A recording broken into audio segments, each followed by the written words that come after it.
예, 오늘 독서 내용은 어떠셨나요? 예, 독서 내용 나눔 전에 여러분들이 그 나라에서 어떤 이익을 남기면 세금을 내잖아요. 예, 저도 역시 세금을 걷겠습니다. 예, 그것은 바로 구독을 눌러주라는 것과 좋아요, 알림 설정. 왜냐하면 이것은 복음 선포라고 생각하기 때문에, 그래서 여러분들이 구독을 눌러주고 알림 설정, 좋아요를 눌러주면 이 샘샘의 봉헌 기도가 더 많이 웹상에서 전 세계로 또다로 다니면서 사람들 마음속으로 들어가게 됩니다. 그러니까 복음 선포 차원에서 구독, 좋아요, 알람 설정 꼭 해놨으면 좋겠습니다. 하셨죠? 이제 나눔 들어가겠습니다. 오늘 마테오복음의 거짓과 위선에 대한 부분을 몽포로 선생님께서는 따로 이렇게 나눠 주셨는데, 핵심은 마테오복음 5장의 그 너희는 세 번째 줄, 너희는 사람들에게 보이려고 그들 앞에서 의로운 일을 하지 않도록 조심하여라. 다 여기에 지금 연관돼 있어요. 그러니까 중간에 너희는 기도할 때 위선자들처럼 해서는 안 된다. 그들은 사람들에게 드러내 보이려고 회당과 한길 모퉁이에 서서 기도하기를 좋아한다. 내가 진실로 너희에게 말한다. 여기서 진실로 항상 예수님이 어떤 부분을 아주 강조하고 이렇게 어떤 그렇게 할 때 진실이라는 말 쓰죠. 내가 누군가 얘기할 때 진짜로 진실로 이렇게 하잖아요. 예수님도 꼭 그렇게 표현하셔요. 내가 진실로 너희에게 말한다. 그들은 자기들이 받을 상을 이미 받았다. 너희는 기도할 때 내 골방에 들어가 문을 닫은 다음 숨어 계신 내 아버지께 기도하여라. 그러니까 우리 성당에서 기도하지 말라는 뜻이 아니라, 이게 무슨 뜻이냐, 골방에 기도하라는 것은 무슨 뜻이냐면, 이 기도가 우리가 영적인 유혹이, 교묘한 유혹이 있어요. 그게 뭐냐 그러면, 기도가 잘 될 때 은근히 자기 만족을 하게 돼요. 나도 모르는 사이에 나는 열심한 신자, 이게 무서워요. 매일 미사를 하고 매일 묵주기도를 하고 나름 이제 틀을 잡아가지고 한단 말이에요. 그건 되게 좋아요. 이제 내가 사랑받고 있고 나도 하나님 사랑하고 막 이게 너무 좋은 거예요. 근데 이제 이게 기쁨이 있고 막 이제 열심히 매일 미사 하니까 남들은 다 나를 열심한 신자라고 보는 거예요. 나도 이제 처음에는 아이고 저는 죄인입니다 하지만 시간이 흐르면서 나도 모르게 딱 이렇게 나도 모르게 열심한 신자가 돼버린 거예요. 스스로 판단하고 만족을 해버린다는 거예요. 저는 이제 엊그제 저희 식탁에서 밥을 먹으면서 저한테 질문을 하는 거예요. 군대에 요즘에도 군대 가는 거 찬성하냐고, 군대 생활이 의미 있다고 생각하느냐고. 저는 이제 88년도에 군대를 갔는데, 저는 그때 순간적으로 제가 군대에 있을 때 저한테 굉장히 유익한 게 많았어요. 저는 30개월 군생활을 했는데 가장 크게 영적으로 깨졌어요. 저는 군대 가기 전에 매일 그 나름 묵주기도 열심히 했고 성체조배를 꾸준히 했거든요. 아이고 20대 초에 20대 그렇게 열심히 한 사람이 주변에 없더라고요. 매일미사 나오는 사람이 젊은 20대 초 19살 20살 이때 당시에 매일미사 나가고 매일 묵주기도 하는 사람이 사실 있었지만 그래도 많지 않았죠. 그러니까 제가 돋보인 거죠. 키도 크고. 그러다 보니까 사람들로부터 열심한 청년, 이거 총각 괜찮네, 뭐 이런 소리를 듣고 저는 아닙니다, 저는 죄인입니다 라고 했지만 나도 모르게 이게 열심한 신자라는 이게 생각에 들어와 버린 거예요. 레지오 말에도 꾸준히 하고 했죠.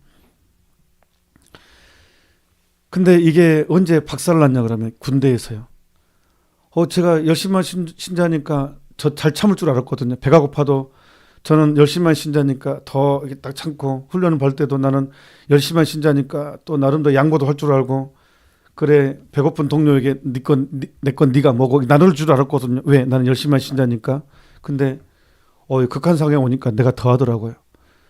제가 더 악착같이 하고 더 새치기 잘하고, 이게 그러니까 사람은 모르는 것 같아요. 그 사람이 열심한 신자냐 열심하지 않냐는요, 고통이 와봐야 아는 것 같아요. 절대로 평상시에는 저 사람이 열심히 하신지 몰라요. 그러니까 사람이 그냥 겉모습만 보고 자기 자신을 열심하게 판단할 수 있단 말이에요. 이게 위선이라는 거예요. 사람의 열심은 고통을 통해 성장합니다. 사실은 무너지고 부서지고 정말로 큰 아픔을 견뎌내면서 그러면서 성장, 이렇게 예수님의 십자가 하나 되면서 이게 신앙을 성장하는 것이지, 뭐 미사 안 빠지고 나간다고 해서 그 열심히 보장되는 것은 아닌 것 같아요. 그러니까 골방에서 기도하라는 것은 드러내지 말라는, 자기 만족에 빠지지 말라는 거예요. 사람들로부터 칭찬받고 싶은 마음을 없애라는 거예요. 철저하게 사람들로부터 열심한 신자로 드러나고 싶은 거, 사람들이 나를 칭찬해 주길 바라는 거에 대한 철저한 차단, 그거에 대한 영적인 투쟁을 하라는 것이 골방이라는 단어로 된 것입니다. 그 다음에 이제 또 하나는 열심한 사람들이 쉽게 빠지는 게 남을 단죄하는 거예요. 그러니까 내가 열심히 하지 않고 한 사람은 내가 열심히 하지 않기 때문에 단죄도 못 하거든요. 어차피 내가 열심히 하지 않으니까. 그런데 남을 쉽게 난도질하고 하는 사람이 열심한 신자들이에요. 이게 거짓 열심이죠. 똑똑 바보라고 하는데. 그러니까 교회에서 문제 일으킨 사람 보면 열심한 사람들입니다. 거짓 열심이죠. 거짓. 진짜 열심은 그러진 않거든요. 그러니까 그 말이 남을 심판하지 마라. 그런데 굉장히 우리한테 유리한 게 있어요. 우리는 죽음이 제일 무섭잖아요. 왜 인간은 본능적으로 죽음이 정말 두렵고 공포스러운가? 심판 때문에 그렇거든요. 심판에 대한 막연한 그런 상선벌악의 개념이 우리 안에 있거든요. 양심 안에. 착한 일을 하면 상을 받고 악한 일을 하면 벌을 받는다라는 이 상선벌악의 개념은 모든 인간 안에 양심에 새겨져 있어요. 그러니까 죽음이 두렵거든요. 심판 때문에. 그런데 예수님께서 깜짝 놀랄 만한 선언을 해줘. 우리한테 굉장히 유리한 말. 심판받지 않는 방법 딱 제시했어요. 심판의 주인께서. 뭐라고 말씀하셨냐 그러면 남을 심판하지 않으면 나도 심판받지 않는다는 거예요. 그러니까 이게 얼마나 무서운 유혹인지, 다른 사람을 판단하고 단죄하는 게 얼마나 쉽게 들어오는지 훅 치고 그냥. 그러니까 우리는 정의라는 이름으로, 사랑이라는 이름으로 너무 쉽게 합리화를 하고 남을 단죄하고 심판을 하고 험담을 하죠. 근데 오늘 남을 심판하고 판단하고 단죄하는 것이 교만의 사실 은근한 교만이거든요. 열심한 사람들이 쉽게 그렇게 이런 죄에 빠지는데, 우리는 심판받지 않기 위해서도 심판하지 않으면 예수님께서 내가 남을 심판하지 않으면 나도 심판받지 않는다고 우리한테 엄청나게 유리한 말씀을 해주십니다. 그래서 더 완곡하게 예수님은 너희가 심판하는 그대로 너희도 심판받고 너희가 되지라는 바로 그대로 너희도 받을 것이다. 그래서 우리가 이것만 잘 지켜도 정말 많이 변할 것 같습니다. 이게 좀 겸손해질 것 같아요. 위선은 저쪽으로 벗어날 것 같아요. 그 다음에 콜로새서 3장 5절에 10절의 말씀은 이제 구체적으로, 이렇게 이 부분도 역시 더 구체적으로 우리에게 이제 제시를 하는데, 여러분 안에 있는 현세적인 것들, 곧 불륜, 더러움, 욕정, 나쁜 욕망, 탐욕을 죽이십시오. 탐욕은 우상숭배입니다. 먹을 것까지 하면 금어지죠. 금목자극이죠. 드라마를 보면 되게 불륜 장면이 되게 많이 나옵니다. 나는 천주교 신자니까 저런 나쁜 놈들 하면서 속으로 부러워한다니까요. 그 부러움을 계속 키우면 이게 이미 마음으로부터 불륜을 짓기 시작하게 되고, 이제 남편을 판단하게 되고 아내를 판단하게 되고 짜증만 나게 되고 그러는 것입니다. 이것들 때문에 하느님의 진노가 순종하지 않은 자들에게 내립니다. 탐욕은 우상숭배라고 그랬습니다. 그러니까 이 거짓과 위선의 이제 절정은 탐욕으로 드러난다는 거예요. 자, 탐욕은 9계명, 10계명에 관한 부분입니다. 10계명 중에 9계명, 10계명은 이제 결국은 남의 아내를 탐내지 말라, 남의 재물을 탐내지 말라. 결국은 이제 10계명의 정리는 이제 탐욕에 관한 부분으로 귀결되는데, 이게 이제 우상숭배라는 거예요.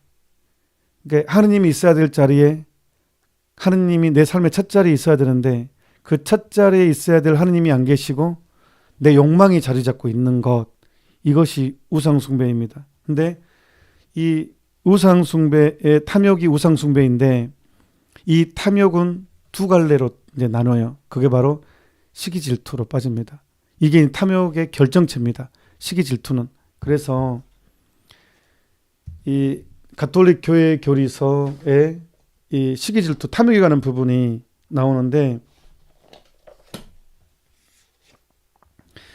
9계명과 10계명에 대해서 이제 본격적으로 탐욕의 무질서 하면서 2536권 보면 열째 계명 탐욕과 세상의 재물에 지나친 소유욕을 금한다 하면서 이제 9계명도 10계명도 이 탐욕을 이야기해요. 그러면서 2538항에 보면 열째 계명은 인간의 마음에서 시기심을 몰아낼 것을 요구한다. 예언자 나탄이 다윗 임금의 회개를 촉구하고자 했을 때 마치 자식과 같은 양 한 마리밖에 없는 가난한 사람과 가축이 많이 가지고 있었음에도 가난한 사람을 시기하여 마침내 가난한 사람의 양을 빼앗는 부자의 이야기를 들려준다. 그러면서 이렇게 얘기합니다. 시기심은 매우 심각한 범죄의 원인이 될 수 있다. 악마의 시기로 세상에 죽음이 들어왔다 라고 합니다. 시기심은 매우 심각한 범죄의 원인이 된다. 사람이 희한하게도요, 시기심에 빠지면요, 탐욕이 절정이 돼가지고 다른 사람을 죽여도 양심의 가책을 별로 못 느끼는 그렇게 상태가 돼버려요. 그 사람을 모함을 하고 해도 가책을 못 느껴요.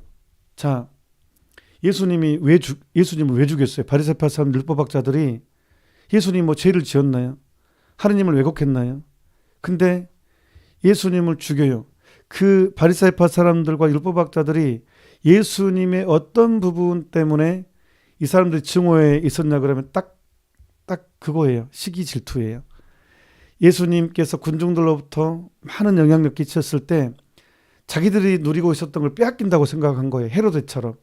똑같이 바리새파 사람들, 율법학자들도 헤로데처럼 된 거예요. 그래서 결국은 이 시기 질투심이 눈을 멀게 해요. 그리고 예수님을 죽이고 선동하고 죽이면서도 그게 바로 하느님께 충성한다고 생각한 거예요. 이게 그래서 시기심이 무서운 거예요. 사람을 죽이는 일에도 하느님께 대한 충성으로 둔갑을 시킨다는 거예요. 자기 시기심 때문에 이런 일이 벌어짐에도 불구하고. 그러니까 내가 어떤 영적인 것들을 할 때 어떤 사람에 대해서 저 사람 이게 문제인데 그 단죄를 하느님께 대한 사랑으로 단죄를 한다는 거예요. 그게 시기심이라는 거예요. 그래서 이 시기심이 치명적인 악습이 된다는 거예요. 양심의 가치를 못 느끼게 해버려요. 이 시기심에서 나오는 행동은 사람을 심지어 죽이서도 양심의 가치를 못 느끼는 게 하는 거. 그래서 무서워요. 예수님은 시기질투로 돌아가신 거예요. 시기질투로. 바리새파 사람들, 율법학자들, 그 다음에 군중들, 기득권, 권력자들의 어떤 기득권이 눈을 멀게 해버립니다. 그래서 악마의 시기로 세상에 죽음이 들어왔다라고 얘기합니다. 우리가 서로 지금 2538장 제가 계속 얘기하고 있는 거예요. 우리가 서로 싸우고 서로에게 대항하게 하는 것은 바로 시기심입니다. 인간들이 서로 싸우고 대항하게 하는 게 딱 원인이 딱 따지고 들어가면 시기심이라는 거예요. 만일 모두 이렇게 그리스도의 몸을 위태롭게 하는데 열중한다면 우리는 몸의 사도 바오로에 의하면 예수 그리스도 지체란 말이에요. 교회는 어떤 사람은 눈의 역할, 어떤 사람은 입의 역할, 어떤 사람은 손의 역할. 교회는 각 그리스도의 지체인데 시기심이 이렇게 싸우게 만들고, 만일 모두 이렇게 그리스도의 몸을 위태롭게 하는데 열중한다면 우리는 어떤 지경에 이르겠습니까? 우리는 그리스도의 몸을 망가뜨리고 있는 것입니다. 우리는 한 몸의 지체들이라고 말하면서도 야수들처럼 서로를 물어뜯고 있습니다. 그러니까요. 야수들처럼 서로를 물어뜯고 있습니다. 좋은 일을 좋은 것으로 안 봅니다. 시기심 때문에. 예. 저도 세품 받고 이제 신부가 되니까 강론할 때 얼마나 이제 7년을 6년을 막 신학생 때 준비해서 강론을 하는데 얼마나 좋아요. 그런데 동기 신부가 이제 있는데 옆에 본당에서 그 동기 신부님 미사에 신자들이 더 많이 참석하고 나보다 더 많이 참석한 것 같고 막 강론을 잘한다고 소문나는데 기뻐해야 되잖아요. 짜증이 나는 거죠. 짜증이. 아니 동료 신부가 아주 잘한다는 소리를 들으면 기뻐해야 되는데 내 마음에 짜증이 나는 거예요. 그래서 이게 시기심이구나. 신학생 때도 성체협의 하는데 옆에 신학생이 들어와요. 근데 안 나가네. 난 나가고 싶은데. 근데 더 오래 머물러 아니 옆에 신학생 보면 딱 보는데 나보다 기도를 열심히 하는 것 같아. 그건 짜증이 확 나는 거예요. 나도 안 나가고 싶어. 그냥 나가야 되는데. 지금 나가야 되는데 그 친구 나갈 때까지 기다리는 거예요. 그런 제 모습을 봤어요. 신학생 때. 시기심입니다. 2539항 보면 또다시 욕망의 열매인 탐욕의 열매인 시기심을 다시 또 언급합니다. 더 강하게 표현합니다. 시기심은 치명적인 악습이다. 시기심에 빠진 사람은 타인의 재산을 볼 때 침울한 마음을 갖고 그 재산을 옳지 않은 방법으로라도 자신의 것으로 만들고자 하는 무절제한 욕망을 갖는 사람이다. 이웃에게 크나큰 재앙이 닥치기를 바라는 시기심은 죽을 죄가 된다. 이웃에게 크나큰 재앙이 닥치기를 바라는 시기심은 죽을 죄가 된대요. 그래서 아우구스티노 성인은 시기심을 마귀의 죄로 이해했다. 이렇게 나옵니다. 교리서에도 이렇게. 2540항 그리고 시기심에는 증오와 비방과 모함과 이웃의 불행으로 인한 기쁨과 이웃의 성공으로 인한 불쾌감이 생겨납니다. 2540항 시기심은 우울의 한 형태로서 사랑의 거부를 나타낸다. 세례받은 사람은 자비심으로 시기심과 싸워야 한다. 시기심은 흔히 교만에서 나온다. 자, 메모하십시다. 시기심은 흔히 교만에서 나옵니다. 적으십시오. 시기심은 흔히 교만에서 나온다. 세례받은 사람은 겸손하게 사는 훈련을 쌓아야 할 것이다.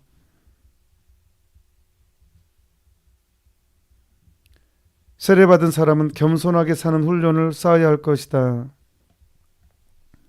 여러분은 여러분을 통해서 하느님의 영광이 드러나기를 원하십니까? 그렇다면 여러분 형제의 향상을 기뻐하십시오. 그러면 그 결과로 여러분을 통해서 하느님의 영광이 드러날 것입니다. 당신의 종이 다른 사람들의 공적을 기뻐함으로써 시기심을 이길 수 있으니 하느님은 찬미를 받으실 것입니다. 그러니까 다른 사람의 성공에 좋은 점을 같이 기뻐하면 하느님이 찬미를 받고 나도 똑같이 올라간다는 건데, 그러니까 참 그래서 무섭습니다. 이 온몸은 몸의 지체니까 눈이 시력이 좋아지면 다른 기관도 좋은 거 아니에요. 근데 이제 이게 시기심이 이렇게 망쳐버립니다. 모든 것을 망쳐버립니다.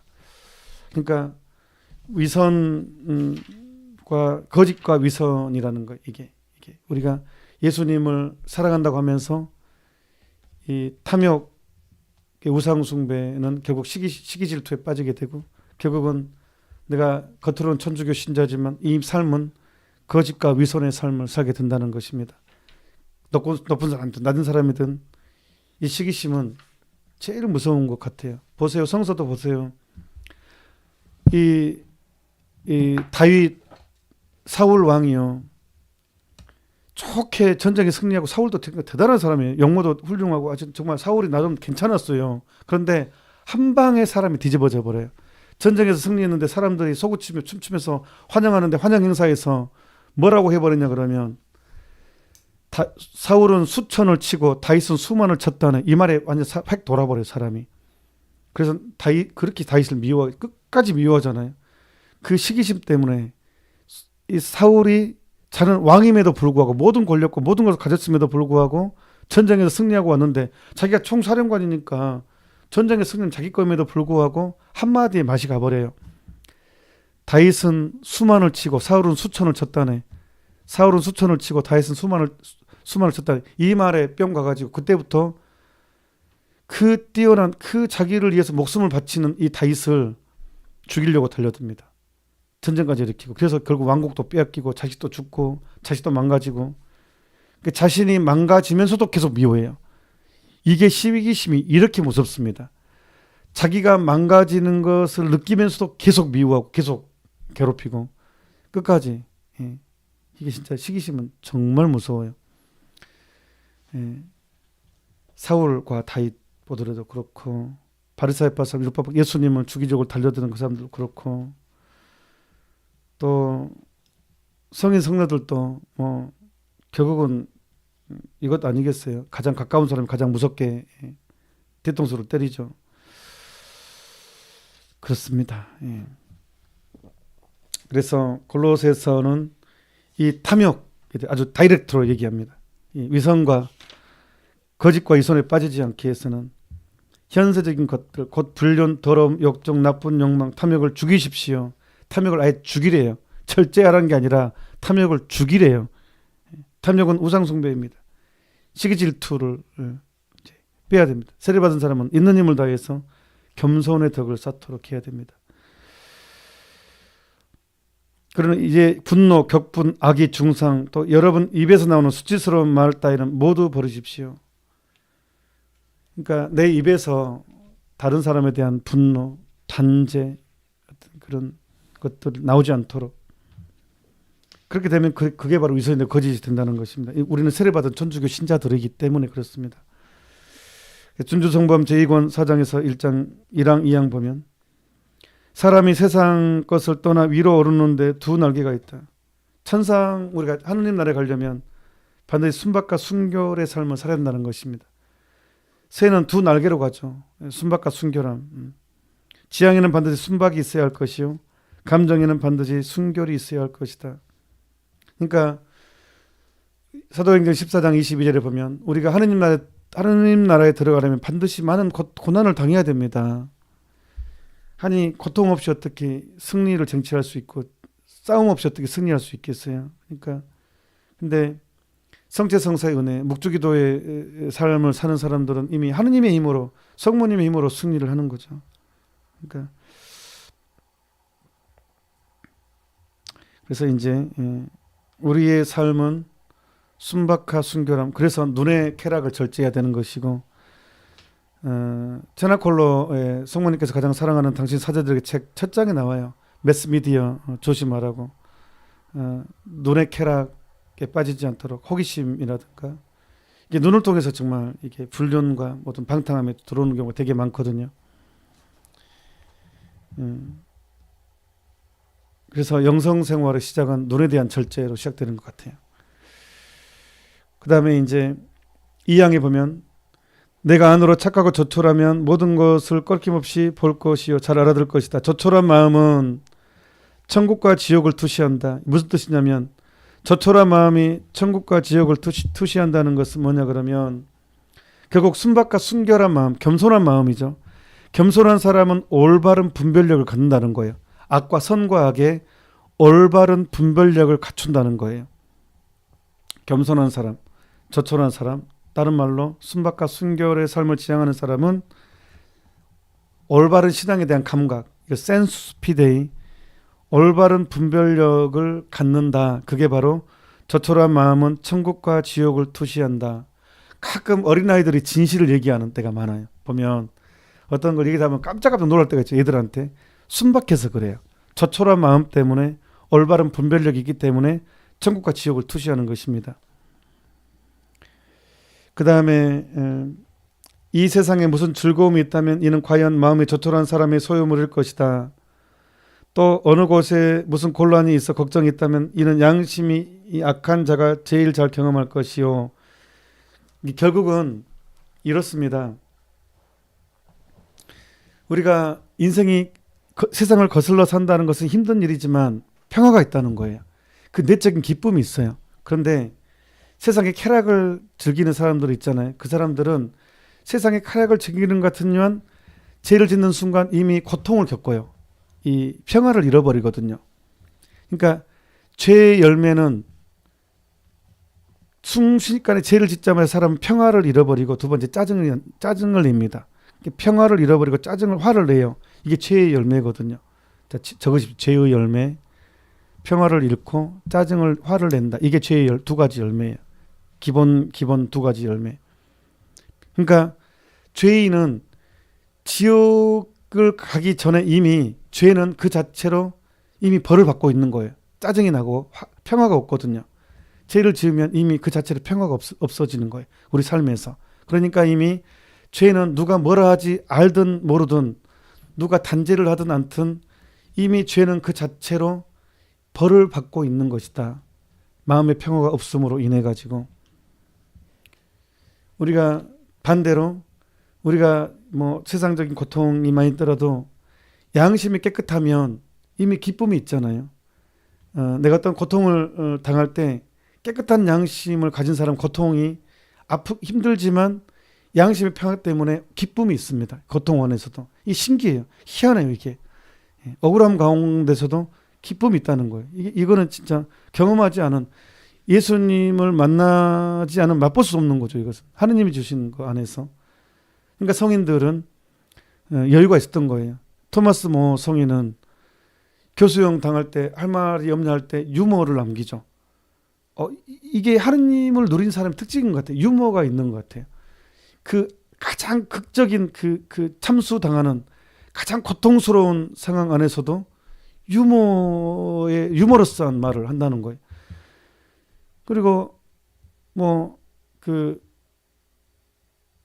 세바스티안 성인인가 그냥 불에 달궜을 때 이제 익었으니까 먹으라고 그 고통 중에서도 나 이제 막 고문을 하는데 막 불 데펴가지고 석쇠해가지고 막 뜨거운 불에 사람을 태워 죽이는 형벌을 당할 수도 이제 좀 뒤집어라 그런 유머가 나온다는 거예요. 이게 마음의 평화 때문에 이 엄청난 게 나오는 것 같아요.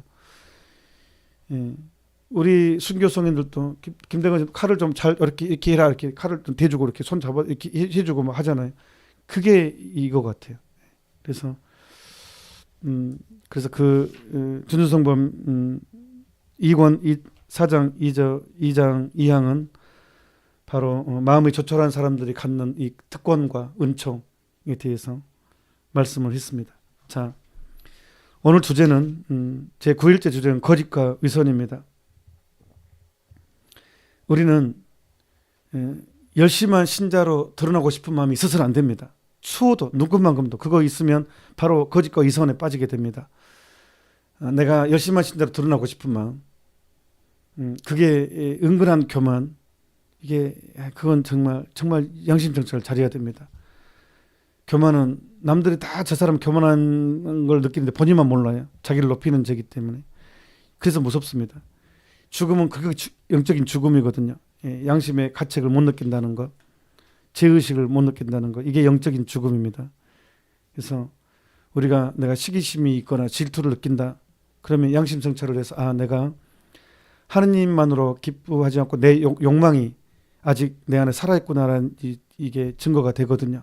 그래서 우리가 거짓과 위선에 빠지지 않으려면 끊임없이 겸손의 덕을 닦아들도록 노력해야 되고 남을 판단하지 않도록 노력해야 되고 시기질투에 빠지지 않도록 해야 되고 삶에는 순박과 순결함을 간직하도록 노력해야 됩니다. 주님 저한테 이것을 하라고요. 그렇습니다. 우리는 묵주기도 때문에 가능합니다. 은총이 가득하신 분을 항상 우리가 모시고 있고 묵주기도를 하기 때문에 뽀빠이가 시금치를 먹으면 힘을 팍 냈듯이 우리는 성체성사 안에서 또 신령성체 안에서 묵주기도 안에서 이 덕을 순박과 순결함의 덕을 내 삶에서 구현해낼 수가 있는 것입니다. 오늘 여기까지 하도록 합시다.